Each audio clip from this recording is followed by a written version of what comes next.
Former U.S. Vice President Dick Cheney is to publish a book about his time in office that many expect to be highly controversial. It's rumored he might disclose some major White House gossip, including decisions on the U.S. use of waterboarding and secret CIA prisons. Well, we can now go live to our correspondent Dina Gosowski, who's in Washington, D.C., and with her today is James Joyner, who's best known as the founder of the weblog Outside the Beltway. Over to you, Dina. Well, Dick Cheney never ceases to make interesting news, and this bit of information is no exception. Apparently, a tell-all Cheney memoir is in the works, one in which the former vice president is not going to really reveal state secrets, but he's going to try to vindicate himself. He's no stranger to bad press and being compared to the likes of Darth Vader. Now, this memoir is also going to expose the sometimes turbulent relationship between Cheney and his former boss. Apparently, Cheney was not too pleased that in his second term, George W. Bush was not keen on listening to every bit of advice that the former vice president had to offer. Well, joining me to discuss all of this is James Joyner, author, analyst, and managing editor at the Atlantic Council. Thank you so much for being here. So we're used to Dick Cheney kind of going after Obama, saying that the world is less safe with Barack Obama in the White House. So in this case, is he now opening a second front up against George W. Bush? Well, it seems so. I think that he's a little bit perturbed that Bush changed his foreign policy, especially in the second sort of half of his administration.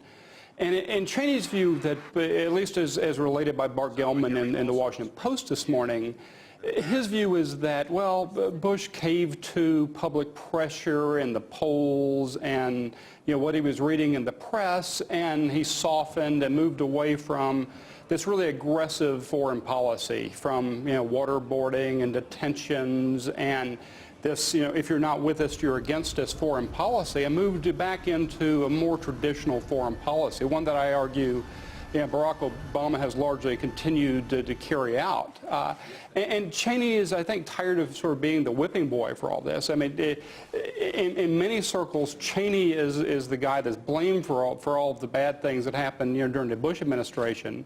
And I think he wants, he wants vindication, as you say. I think he is also irritated at other things. The fact that Bush wouldn't pardon Scooter Libby, for example, is really sort of stuck in his craw. Right, Cheney's former chief of staff. But why is former Vice President Dick Cheney doing this right now? I mean, it's been a little bit. I mean, why right now he's kind of like on this mission to get the truth out, as he says? Yeah, it is very interesting. I mean, traditionally, former vice presidents and former presidents tend to go away for a while and let the new kid on the stage sort of do his thing before sort of weighing in. And Cheney just has not done that.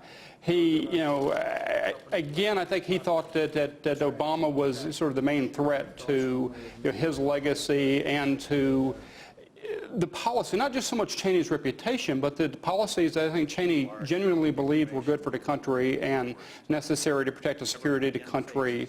I think Cheney has a very different view of the nature of the al-Qaeda threat and how to deal with it than the conventional wisdom in Washington, either as shown by the current administration or, the last 2 or 3 years of the Bush administration. Very briefly, what other shocking revelations could we read about in this book?